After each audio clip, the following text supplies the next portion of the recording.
आज की फिल्म एक सच्ची कहानी पर आधारित है। वेलफ्लीट, नवंबर 1951। बर्नी वेबर बहुत सीधा साधा लड़का होता है और वो एक कोस्ट गार्ड है। वो अपने काम में बहुत ईमानदार और अच्छा होता है। एक दिन बर्नी और उसका दोस्त डेट के लिए दो लड़कियों से मिल रहे होते हैं। बर्नी अभी तक उस लड़की से नहीं मिला होता है और वो बहुत घबराया हुआ होता है कि उसे वो पसंद आएगा या नहीं। जब वो मिलते हैं तो तुरंत ही एक दूसरे को पसंद कर लेते हैं। उसका नाम मरियम होता है। दोनों कपल रात बिताने के लिए बाहर जाते हैं और रात एक नाव पर बिताते हैं। उसी नाव से बर्नी कोस्ट गार्ड की नौकरी करता है। नाव पर चढ़ने से पहले मरियम बर्नी को किस करती है। फिर 4 महीने बाद 17 फरवरी 1952 को बर्नी और मरियम एक पार्टी में एक साथ नाच रहे होते हैं। मरियम बर्नी से पूछती है कि क्या वो उससे शादी करेगा, तो बर्नी नहीं कहता है, जिससे मरियम के आंखों में आंसू आ जाते हैं और वो वहां से बाहर चली जाती है। बर्नी उसका पीछा करता है और बताता है कि वो उससे शादी करना चाहता है, लेकिन बर्नी को लगता है कि वो अपनी नौकरी के कारण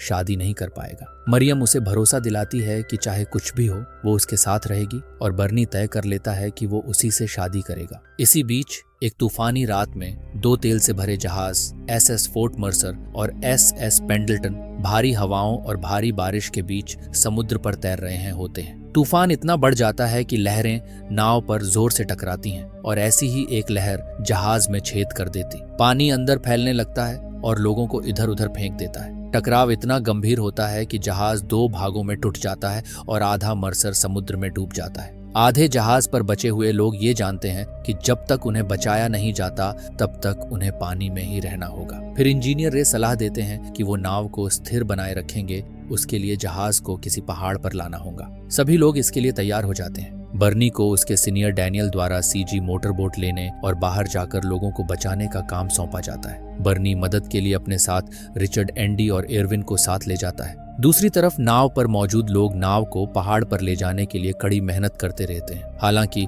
उनमें से कुछ लाइफ बोट लेकर वहां से भागने की कोशिश करते हैं, पर ये नाव की रस्सी काट देता है और उसे गिरा देता है। नाव पानी से टकराती है और जहाज के किनारे से लगते ही टूट जाती है। दूसरी तरफ तटरक्षक बल के जवान तूफान के बीच खतरनाक पानी के उस पार यात्रा करते हैं। वो लहरों से टकराते हैं जो लगभग उन्हें उनकी नाव से गिरा देती हैं, लेकिन वो मजबूती से डटे रहते हैं और तूफान का सामना करना जारी रखते हैं। मरियम स्टेशन पर पहुंचती है और रोते हुए क्लफ से बर्नी और बाकी लोगों को वापस लाने की मांग करती है, ये जानते हुए भी कि तूफान कितना भयानक है। फिर भी क्लफ मना कर देता है और मरियम को ऑफिस से बाहर जाने के लिए कहता है। वो चली जाती है और दूर निकल जाती है। गलती से कार पर से उसका संतुलन खो देती है और बर्फ के ढेर में चली जाती है, जहां उसकी कार फंस जाती है। फिर मरियम को एक औरत बचाती है जो कार्ल की पत्नी होती है, जिसने जहाज के डूबने की खबर दी थी, जिसकी वजह से बर्नी और उसके दोस्तों को तूफान में बाहर निकलना पड़ा। कार्ल मरियम की कार को ढेर से बाहर निकालता है। इंजीनियर रे जहाज को इधर उधर ले जाने में सफल हो गए होते हैं और इसे तब तक काफी देर तक खड़ा रखा जाता है जब तक कि तट रक्षक दल नहीं आ जाते और आखिरकार गार्ड जहाज को ढूंढ लेते हैं और देखते हैं कि एक नाव पर बैठने के लिए बहुत सारे लोग हैं, पर वो किसी को वहां छोड़ना नहीं चाहते थे। वो जहाज की सीढ़ी को नीचे गिरा देते हैं और वो लोग धीरे धीरे नीचे उतरने लगते हैं। उनमें से कुछ पानी में गिर जाते हैं, लेकिन गार्ड उन्हें ऊपर खींच लेते हैं। बाकी लोग कूदते हैं और रिचर्ड, एंडी और एरविन उन्हें पकड़ लेते हैं। एक आदमी, जहाज का रसोइया टिनी मायर्स, पानी में गिर जाता है और जहाज से उसका सिर टकराने से उसकी मौत हो जाती है। रे नाव पर चढ़ने वाला आखिरी इंसान होता है। जहाज धीरे धीरे ढीला होता है और डूब जाता है। बर्नी स्टेशन को वापस कॉल करता है